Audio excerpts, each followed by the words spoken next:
Virginia. Señores, gracias por seguir con nosotros esta mañana. Voy a invitar a Kenia que entre con un cafecito para Rosario Espinal. Así vamos a recibir a Rosario hoy con café. Rosario, buenos días. ¿Cómo la amanece? Buenos días. Bienvenida. Rosario, horas, ya el reloj, ese cronómetro de la Junta Central Electoral se ve poquito, ya estamos a ley de horas para el proceso electoral. Y nosotros que estamos aquí cubriendo elecciones, hablando de proceso y la gente lo sabe, decidimos hablar con usted, no tanto ya para hablar de cada candidatura, de los aciertos o no, de las campañas electorales, sino para hablar de la cultura política de República Dominicana. Si alguien que no conoce este país, que está un ruso, una persona que viene de cualquier país europeo o de América del Sur, le pregunta cuáles son las características respecto a las elecciones dominicanas de este pueblo, ¿cómo usted se lo describe? Bueno, lo primero que le diría es, ya la República Dominicana tiene muchos años haciendo elecciones. El pueblo dominicano se ha acostumbrado a participar en elecciones. No tenemos los grandes problemas que existían en la primera parte de la transición democrática, que habían siempre disputas grandes. No es que han terminado las disputas, siempre hay, pero están más controladas. Eso por un lado, enfatizar esa estabilidad, porque la gente fuera de la República Dominicana no se imagina que aquí hay un nivel de estabilidad política como el que ha existido. Yo recuerdo hace unos 30 años, algo así, que yo iba a muchas conferencias, viajaba mucho, estaba muy metida en todo el análisis de transiciones democráticas en América Latina. Y había gente que pensaba que aquí estábamos o con Trujillo o con algo parecido. Y bueno, me tocó explicar que no. Así que ese es un aspecto. Tradicionalmente, la ciudadanía participa en elecciones. El promedio de abstención electoral de 1978 al 2016 fue o es de 27%, que está bien, porque esta es una sociedad de muchos migrantes que viven fuera, dominicanos que viven fuera, y lo del padrón en el exterior es relativamente nuevo, el hecho de que ha crecido, pero además movilidad interna, y muchas veces la gente no está en el lugar donde está inscrito para votar, donde está registrado. Entonces, un 27% promedio de abstención entre el 78 y el 2016 es bastante 27%. Bien. Sí, ese es el promedio de 1978 al 2016. Claro, en el 2020 aumentó. ¿Por qué? Bueno, la pandemia. En el 2016 la abstención específica en ese año fue 30%. Ahora, en el 2020 aumentó a 44.7%. Se ha atribuido a la pandemia, a las presidenciales. Exacto. Se ha atribuido a la pandemia. Y yo he dicho durante estos 4 años, vamos a esperar el 2024, a ver si es un efecto de la pandemia, si fue un efecto de la pandemia, o si hay otra cosa, o si el electorado está cambiando. Así que ese es un dato que yo espero el domingo para tener una idea de si se están operando cambios en la conducta electoral del pueblo dominicano o si fue un episodio de la pandemia. Ahora, que en las municipales votó casi la mitad del electorado. Eso es normal. Y es muy parecido a lo que pasó en el 20. Entonces, si en el 20 en una presidencial te falta tanta gente. No fue muy diferente entre el 20 y el 24 en las municipales. Entonces vamos a esperar a ver si el problema está.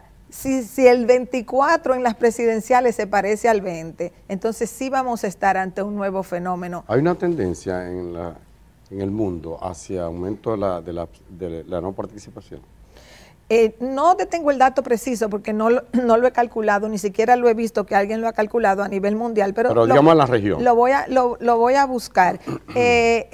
Sí, y sobre todo en países donde donde el voto no es obligatorio y donde hay muchos conflictos políticos, la abstención tiende a ser alta. Hay algunos países donde, bueno, pues tienen el voto obligatorio, con lo cual yo no estoy de acuerdo. O sea que hay personas que dicen cuando hay mucha abstención, el voto debe ser obligatorio. No, el voto es un derecho que tiene la ciudadanía, que puede ejercerlo o no ejercerlo. Y le toca a los partidos políticos, a los dirigentes, motivar la población. Entonces, ese es un aspecto que ha sido característico, la participación electoral. El otro aspecto que ha sido muy notorio, y lo sabemos por encuestas comparativas en la región, es el alto nivel de identificación de la población dominicana con los partidos políticos. Para decirlo de manera más sencilla, la simpatía. Hay una pregunta que se hace en encuestas de cultura política, ¿simpatiza usted por un partido político, sí o no?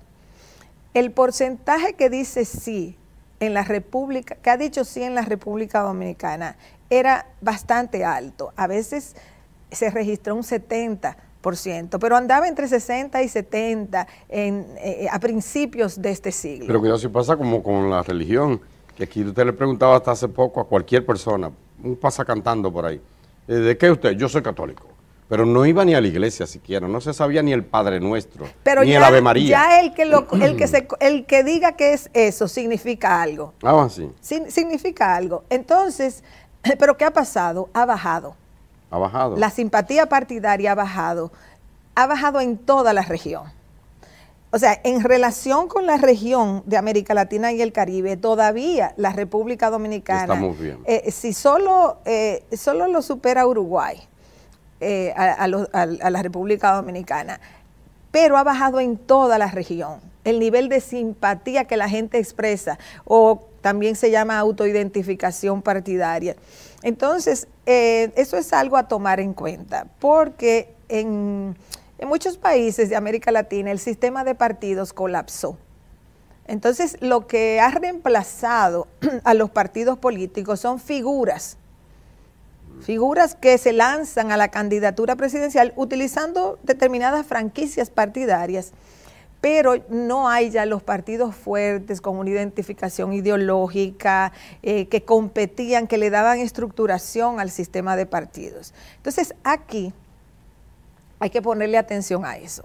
El sistema de partidos se ha debilitado en la República Dominicana y eso tiene un efecto en la simpatía partidaria, porque antes, décadas anteriores, había reformistas que eran reformistas, había PRDistas que eran PRDistas, incluso el PLD que entró después a ser un partido grande, todavía en la época en que el PLD se hizo partido grande, había una tendencia a la identificación partidaria.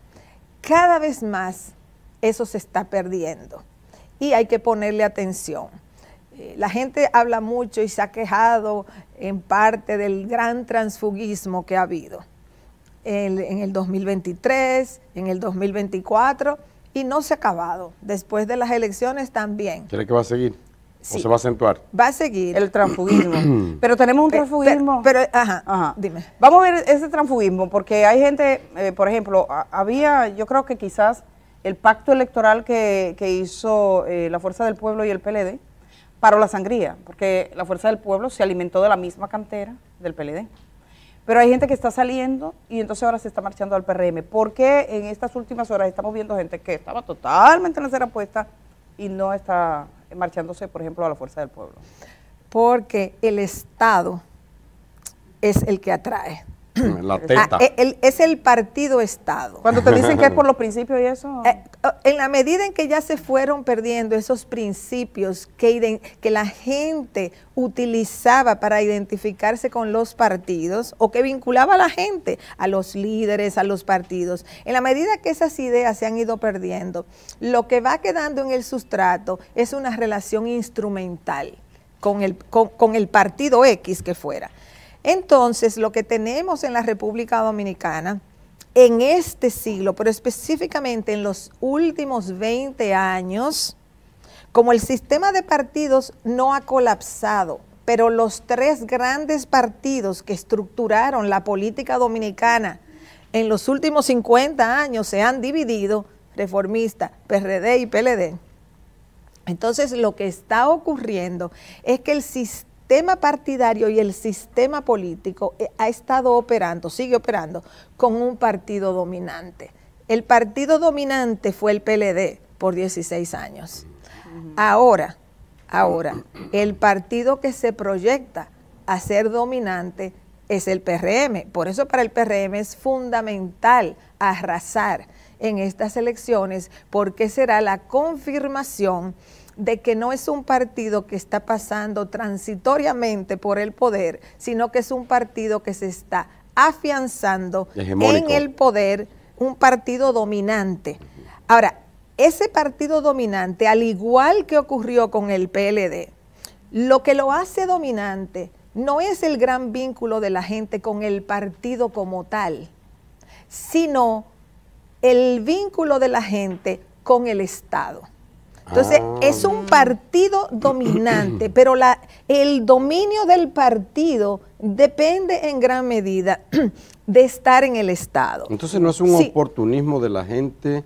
No hay que culpar a nadie de esa... Son fenómenos. Son fenómenos. Son fenómenos. Me gusta como usted lo ve con esa tranquilidad. Sí. Porque son fenómenos. Pero eso ocurre en todos los países. Eso es, por ejemplo, es entendible. Todos estos partidos chiquiticos, trasladándose de un sitio a otro, eso es común. Usted que ha estudiado la cultura política en otros países, es común. O sea, lo que vemos aquí en República Dominicana no nos debemos extrañar. Bueno, no necesariamente hay tantos partidos pequeños. El sistema dominicano es muy clientelar, y es clientelar a partir de una incorporación de amplios segmentos. Por eso nosotros vemos en las coaliciones, lo vimos en las coaliciones del PLD, lo estamos viendo ahora en la alianza o coalición que ha hecho el PRM. Ahí hay, como dice la expresión, mansos y cimarrones. O sea, ahí hay jefes de partidos que vienen de diferentes trayectorias. Unos se presentan como progresistas, otros son de la ultraderecha, otros son del medio, no sé de dónde. ¿Y cómo caben todo en esa amalgama? ¿Cómo que caben todos? Bueno, caben todos porque su objetivo es su vínculo con el Estado. Esa es la razón. No es de que un ideal de justicia, de una bueno, cosa. Nunca te van a decir. Nunca te van a decir. Los dirigentes políticos nunca te van a decir, aunque a uno se le zafó el otro día. Sí, recuerden, en una de las proclamaciones. Promete usted, dame lo mío ahora. Sí, usted me promete. A ese se le zafó. Pero los políticos no te van a decir que están haciendo una alianza con X partido por razones instrumentales, para que le den trabajos, etcétera, oposiciones importantes. Pero lo que motiva esa dinámica es ese clientelismo que es tan fuerte. Fíjate que los partidos que antes iban con el PLD ya van ahora con el PRM. Como si nada. Y no es porque ha habido un cambio ideológico en ellos, o ni siquiera en el PLD y en el PRM, es simplemente porque se proyecta, este es el que va a ganar. Volviendo a la pregunta original de las características de los votantes dominicanos, de la ciudadanía, yo sé que yo soy conocida por siempre decir que es poco probable una segunda vuelta. Lo he dicho en elecciones anteriores, en esta, y a veces cuando lo digo muy temprano me critican mucho. Pero bueno, una de las razones por la cual yo lo digo es porque si yo tengo todos los datos, yo tengo una tabla con todos los datos electorales, y si uno mira la concentración del voto, es decir, cómo se vota, los dominicanos concentran su voto, no lo dispersan, aunque hay 35 partidos. Los dominicanos no tienden a dispersar el voto, tienden a concentrar el voto. ¿Dónde lo concentran? Lo concentran en quien va a ganar, ahí se da la mayor concentración. O sea, cuando ya se ve que X partido, X candidato va a ganar, entonces se produce una sobreconcentración del voto en esa dirección. Y luego en lo que se ve la segunda opción. Entonces, cuando uno suma la cantidad de votos que gana el que ganó y el que quedó en segundo, y lo hace para muchas elecciones, encontramos que por lo menos el 90% de los votantes vota por el primero o por la segunda opción. Eso es que la gente va a donde cree que tiene alguna posibilidad. Claro, y el que no vota por el que va a ganar es porque realmente tiene, por una serie de razones, claro, vínculos con esa segunda opción, pero no te dispersa el voto mucho. Para que se produzca segunda vuelta, tiene que haber una dispersión del voto, pero no solo una dispersión del voto, tiene que haber una cantidad de votantes suficientes para que quien va en la delantera no llegue al 50+1. Y el electorado dominicano tiende a hacer lo contrario, es decir, a votar por el que va adelante.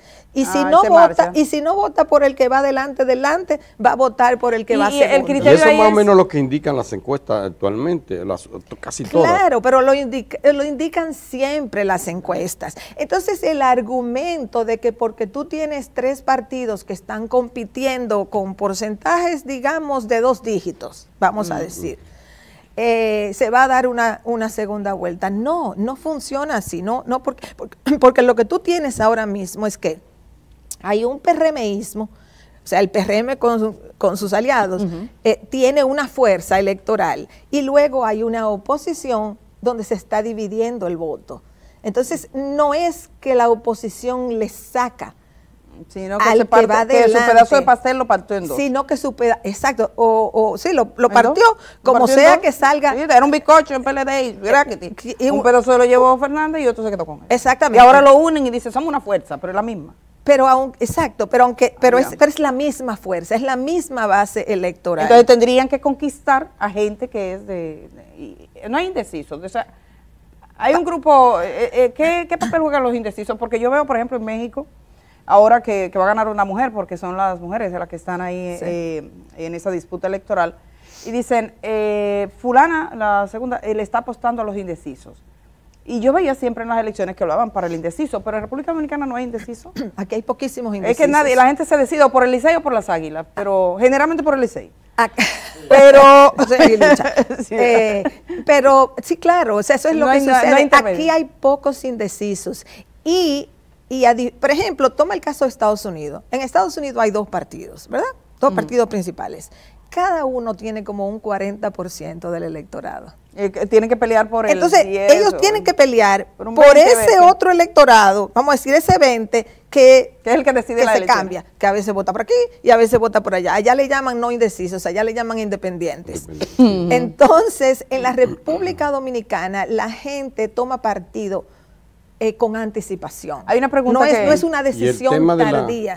Y el tema de la conciencia, ¿dónde va quedando? Es decir, porque es como con la emoción que en el armario. Sí, ¿dónde va quedando eso? Lo que pasa es que si en los partidos no hay posicionamientos ideológicos diferenciados, es lo mismo. Tú no le puedes pedir a la ciudadanía que los tenga, porque los liderazgos políticos, los partidos, los líderes, son los que van estructurando las ideas. Entonces, si ellos no lo tienen, si no hay esa diferencia, o sea, ¿cuál es la diferenciación? Fíjense. Cuando se inició la era del PLD, de sus 16 años, la idea era que ellos sabían gobernar porque mantenían la estabilidad económica y que el PRD no sabía porque siempre se le creaba una crisis económica. Entonces, ese era el debate. Yo manejo bien la economía, tú no. Ese era el argumento fundamental. Exacto. Entonces, llega el fin de la era del PLD. ¿El argumento cuál es? Tú eres corrupto, yo no. Ese es el argumento. Entonces, eso no es una diferenciación ideológica realmente. Entonces, hay muchos temas sobre los cuales se construye la diferenciación ideológica. En la República Dominicana los partidos convergen hacia una especie de centro derecha. Y es una de las razones por la cual, por un lado, hay bastante estabilidad política, pero por otro lado, hay escaso avance democrático. Hágame un alto ahí. Porque para tú avanzar democráticamente, tú necesitas una fuerza que realmente esté dispuesta a hacer los cambios. Y que esté dispuesta a diferenciarse, a no andar reciclando. Exacto, no simplemente a llegar en el poder recoge todo para reproducirse en el poder, para quedarse en el poder haciendo más o menos lo mismo que han hecho los otros. Pero me gustaría hacer un alto breve ahí. Veo en los últimos tiempos a gente que habla con desparpajo increíble sobre posiciones de neofascistas prácticamente, de ultraderecha, y lo dicen hasta con orgullo. Aquí estuvo un candidato que decía, yo voy a sacar a todas las iglesias no sé qué, si vienen los musulmanes cerrados y aquello, prohibir aquello. con un discurso preocupante, y lo dicen tranquilamente frente a la televisión, cosas que antes se disimulaba o no se veía así. ¿Eso para usted qué significa? Bueno, hay un fenómeno global. Sí, un fenómeno global. Ese es un fenómeno global, o sea, es un fenómeno global de autoafirmación muy vocal de la extrema derecha. Eso no es aquí, solamente eso está donde quiera. Milei, Meloni, Trump, Orbán, Meloni, o sea, hay muchos casos. O sea que eso es una tendencia a nivel mundial. Y los fenómenos digamos, de la modernidad han provocado un renacer de esas posiciones. ¿Por qué? Porque en el mundo contemporáneo, en las últimas décadas, sobre todo en la última parte del siglo XX y principios de este, la democracia a nivel general logró otorgar derechos a nuevos grupos que habían estado marginados. Las mujeres, las comunidades LGBT, los inmigrantes. Entonces hubo una especie de reconocimiento de derechos de los que tradicionalmente habían sido excluidos. Y la reacción a eso ha sido una reacción de ultraderecha. Por eso todo el movimiento de ultraderecha busca restringir derechos de las mujeres, busca restringir derechos de inmigrantes. Y los inmigrantes son centrales en esto. ¿Por qué? En todas partes. Porque las facilidades de comunicación y las expectativas de mejoría de vida, que en muchos países son limitadas, y las guerras, ha generado un proceso migratorio masivo. El mundo hacía mucho tiempo, desde el siglo XIX, principio del XX, que no veía flujos migratorios tan grandes como lo que están ocurriendo actualmente, porque todo el mundo en este planeta sabe cómo vive el otro. Y no tenemos que irnos a África, donde ocurre, ni a Asia, no, quedémonos aquí en América Latina. No, quedémonos aquí.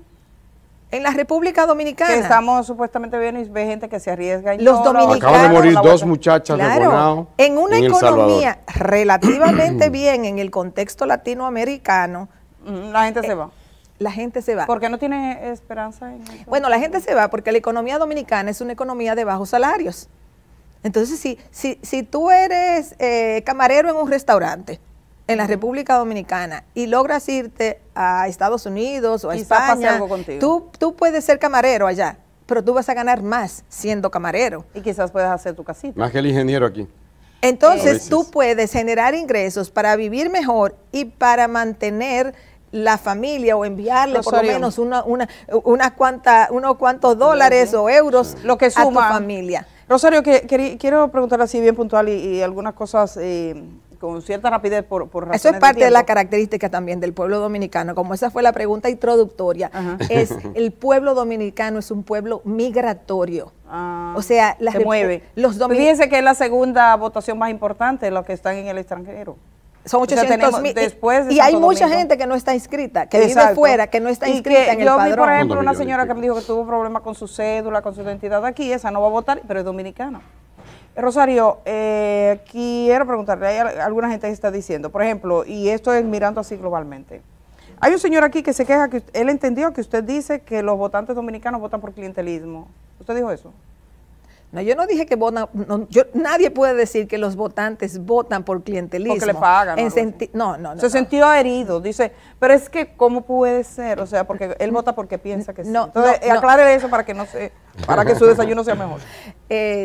Lo que quiero decir es lo siguiente, el Estado dominicano articula un sistema clientelar a través de diferentes estrategias. Por ejemplo, a través de empleos públicos. Este gobierno, en los 4 años que lleva, ha creado cerca de 100.000 empleos públicos. Hemos visto mejoría en los servicios. ¿Aumentó la población dominicana significativamente? No. Entonces, es una forma de incorporar gente al sector público a través de empleos. De amarrarlo. a través de políticas asistenciales. O sea, hay muchas formas de hacerlo. Los partidos pequeños entran porque si tú eres cabeza de un partido pequeño y vas en alianza con el partido que gana, a ti te van a nombrar directora de tal cosa o ministra de tal cosa o no sé, o sea, te van a dar un puesto a través del cual tú empleas los 100 miembros de tu partido o los 200 miembros de tu partido o de tu movimiento. Por lo menos a los dirigentes. Pero estamos hablando, a ese nivel, no estamos hablando de la gran masa, que no necesariamente la gente está recibiendo. No, imagínate, la gran masa no es posible. No puede, porque son aquellos que no hay motorizan. cama para tanto. Pero son exactamente, los que motorizan. Son los que motorizan el sistema político. Eso te venden y tú no te das cuenta. Entonces, sí, es verdad, alguien me decía, hay gente en el Congreso Nacional que no sabe cuánto cuesta su voto. Entonces, yo no necesito comprar todos los votos que necesito para una ley. Eso fue una vez que entrevisté a un hombre de maletín. Yo compro aquellos que inciden en la opinión de los demás. Entonces, ese te busca 10 gente, pero esa 10 gente vota convencida por el otro de que va votando bien, pero en realidad estaban vendidos. Pero eso es otra cosa. Vamos a apartarnos de ahí porque yo quisiera... sencillamente, perdón, y es que en las últimas horas 3 personas me han hecho la misma pregunta. Como si tuviesen miedo de que fuese a pasar algo, de violencia en las elecciones. Exacto. Usted ha estudiado los procesos electorales dominicanos, ha visto. ¿Usted ve que sea una preocupación el tema, por ejemplo, de la violencia? No, o sea, siempre puede ocurrir un incidente, 2 incidentes, nadie controla que alguien se emborrachó o que alguien perdió dinero porque invirtió en una campaña, o sea, eso no se puede controlar. Y aquí hay bastante violencia fuera de los procesos electorales. Pero de que va a haber violencia generalizada, no, aquí no va, no. ¿Usted prevé que sea un proceso tranquilo, sin traumas? Sí, eso es lo que yo preveo, no veo razón para que no sea así, no veo ninguna razón. ¿Y usted no prevé ningún reperpero de que la oposición diga alguien que pierda no admita, se cuestione el proceso, posibilidades de alegaciones de trampa, cosas así? No, cuestionar siempre, eso es una tradición dominicana. Eso aquí nadie pierde. Eso pasa siempre, todo el que pierde aquí cuestiona, dice que hubo... Pero hay algunas veces que alguien llama y felicita al otro, ¿no?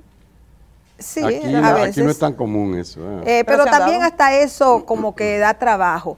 Entonces hay que aprender. Ahora, que aquí hay problemas serios, irregularidades, que aquí hay un Estado que realmente utiliza las políticas públicas para incidir, eso es verdad. Que no se ponen todos los controles. Ahora, ¿quién es responsable de todo eso? Porque a veces quieren exigirle demasiado a la Junta Central Electoral. La Junta Central Electoral organiza las elecciones y es árbitro de ese proceso. Pero la Junta Central Electoral no tiene una milicia.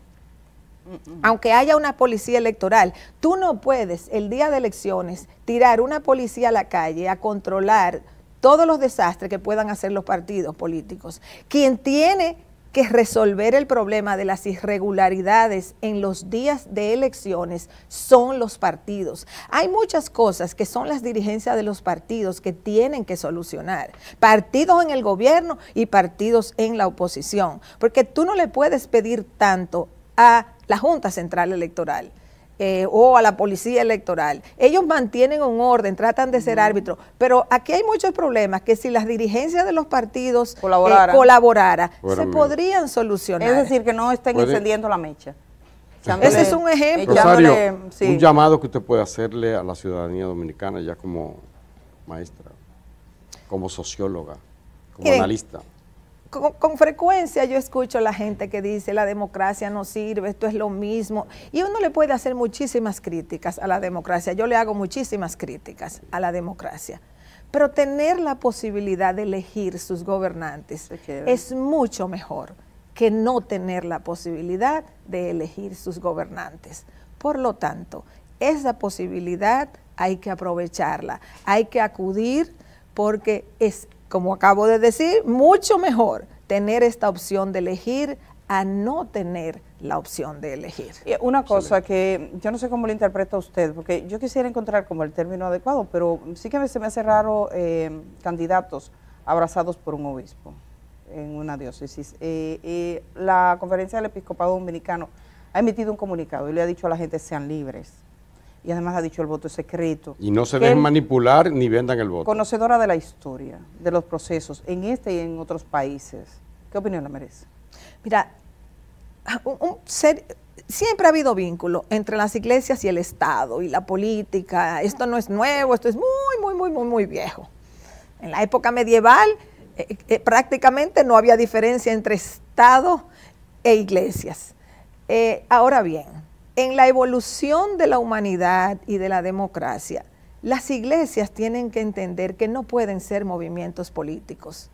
Y eso no significa que no estén en la tierra. Claro, las iglesias están en la tierra, pero los movimientos políticos no son el dominio de las iglesias. Entonces, las iglesias tienen que aprender que pueden a su feligresía predicarle, orientarle en términos de los valores por los cuales propugnan, pero que hay un proceso político y hay un Estado que gobierna para todos, los que creen en la iglesia A, en la iglesia B, los que no creen en ninguna, etc. Ese Estado tiene que gobernar para todos. Hay una fuerte tendencia a que las iglesias hoy en día sean movimientos políticos y eso es un serio problema. Entonces, yo considero que el rol fundamental de las iglesias es de apoyo, de acompañamiento espiritual, no político. Si yo voy a una iglesia, yo no quiero oír una prédica política. Para eso yo leo el periódico o leo un libro o hablo con mis amistades o lo que fuera. Yo no voy a una iglesia a que me hagan una prédica política. Si yo voy a una iglesia, yo voy a escuchar sobre la dimensión espiritual de la vida humana. Y yo creo que eso las iglesias deberían entenderlo, porque las iglesias se han ido mucho por el lado político y eso es lamentable, muy lamentable. Ahora toma un poco de distancia, porque la Conferencia del Episcopado Dominicano ha dado un mensaje bastante equilibrado, ha dicho, miren señores, sean libres, ha dicho a los dirigentes políticos, nadie se proclame ganador, ha dicho, este es un pueblo con vocación democrática y nosotros les apoyamos. Quiere decir que no existe un discurso único. No, pero eso es problemático, porque eso es donde digo Diego. Entonces, por un lado, sacan un documento que tiene el encabezado. Sí, pero eso lo hizo Manuel Ruiz, yo diría que irresponsablemente o manipulando el asunto, porque la voz autorizada la tiene la Conferencia del Episcopado. Sí, bueno, yo no voy a entrar en los problemas internos en este momento, bueno, de quién lo hizo, quién no lo hizo, si no lo hizo, si debió, si no. Bueno, ahí yo creo que hubo mucha confusión y que lamentablemente lo que va a quedar son dos cosas, que está el documento ahí y que mucha gente lo puede ver, y que hay una confusión dentro de la iglesia donde unos dicen una cosa y otros dicen otra. Entonces, ninguna de las dos cosas es positiva, creo yo, para la iglesia católica. Yo entiendo, porque es un fenómeno también mundial, no es solo de la República Dominicana, pero este movimiento político avanzando, promoviendo ciertas ideas desde las iglesias, lo veo inadecuado. ¿Y eso impacta en el electorado? Bueno, puede impactar. Nunca uno puede determinar totalmente. En la República Dominicana, tradicionalmente, la política ha tenido su autonomía, su relativa autonomía de las posiciones de las iglesias. Gracias a Dios o al Espíritu Santo. Pero hay países donde las iglesias se enfilan en torno a un partido. Por ejemplo, el caso de los evangélicos blancos en Estados Unidos. Y en Brasil. Ellos están totalmente enfilados con el Partido Republicano. O sea, prácticamente las iglesias evangélicas en Estados Unidos son un movimiento político, porque están incluso, no es que unos votan por aquí y otros votan por acá, no, es que están enfilados en el Partido Republicano. Yo veo eso como problemático, lo veo como problemático para la construcción democrática. ¿Y puede conllevar al fundamentalismo religioso, tipo? A fin de cuentas, las religiones todas son fundamentalistas, porque tienen que ir a un texto que supuestamente es invariable. Y no voy a entrar aquí en esa es otra entrevista. Pero hay un fundamento, digamos, de la religión que es fundamentalista. Y se supone que en el mundo civil y político tenemos que cohesionar lo diverso. no uniformar a todo el mundo. Y ese es el gran desafío de la democracia. Ya. Por eso en las dictaduras, o tú haces esto o te mato, o tú haces esto o te mando a la cárcel, o tú haces esto o te tienes que ir al exilio. Tú haces lo que yo digo. La democracia es la búsqueda constante La tolerancia, de articular esa diversidad a partir de la tolerancia y de la comprensión de que a fin de cuentas no somos iguales todos. O sea, tenemos nuestras diversidades ideológicas de todo tipo. Bueno, Rosario Espinal, estamos a la vuelta de la esquina del proceso electoral. Le agradecemos mucho haber estado esta mañana. Ya se ha dicho, 20% contado, 8:30 de la noche, los primeros resultados. ¿A qué hora espera Rosario que sepamos en el país quiénes han sido elegidos? Yo espero que sea temprano para acostarme temprano. Exacto. Gracias por estar aquí, que tengo feliz el resto del día. Gracias. A ustedes les invitamos para que se queden acá. Vamos a hacer una pausa y esto es breve.